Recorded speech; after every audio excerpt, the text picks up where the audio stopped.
I mean, I'll leave economics actually out of this because I mean, I think that there's a lot of at open markets and my own work. My you know I've repeatedly sort of said I don't really believe in isms. Sort of once you start talking about an ism, you're often you've kind of started down the slippery slope towards metaphysics.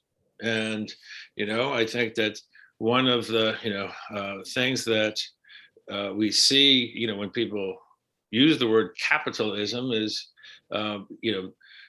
we enter this we enter a realm in which there's like 10 or 12 or different definitions of this, all of which sort of are kind of imagining a particular metaphysical directionality to life, to how people operate in the economy. I mean, it's like capital exists in all societies. Capital existed in the Soviet Union. It's just, capital existed in pharaonic Egypt. It's capital is just it's so what we have and so the issue is there's nothing inherent in capital. There's nothing inherent in a society that has that concentrates capital to achieve certain political and economic ends that would lead to the kind of destruction that we see today throughout our society. Sort of social destruction, industrial destruction.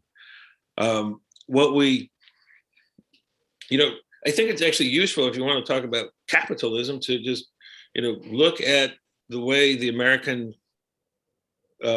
political economy was structured between the early 1930s and the early 1980s and compare it to how it's structured now. Between the early 1930s and early 1980s, shareholders had very little say over the actions of corporations. They had very little power over the actions of corporations. Beginning in the 1980s, there was this effort to put the shareholders into control over corporations.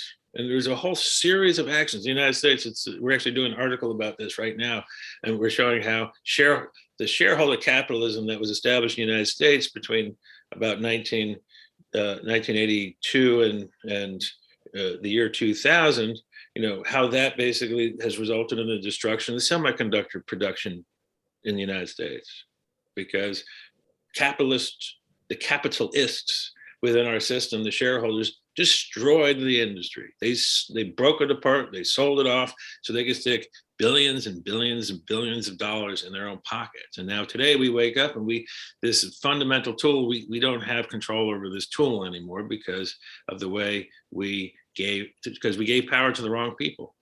That wasn't that's not the way we used to operate. That's actually not the way Japan's become a little bit more subject to that kind of power, but it's still largely kind of a managerial approach that sort of prizes the contributions of the engineer and the scientist.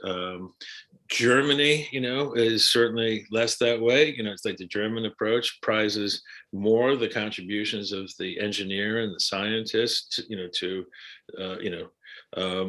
but the American system, there are some exceptions, but the American system is largely predatory. It's largely deconstructionist, and this stands in radical contrast and revolutionary contrast to the way we structured our industry during the heart of the 20th century, and for that matter, in the heart of the 19th century.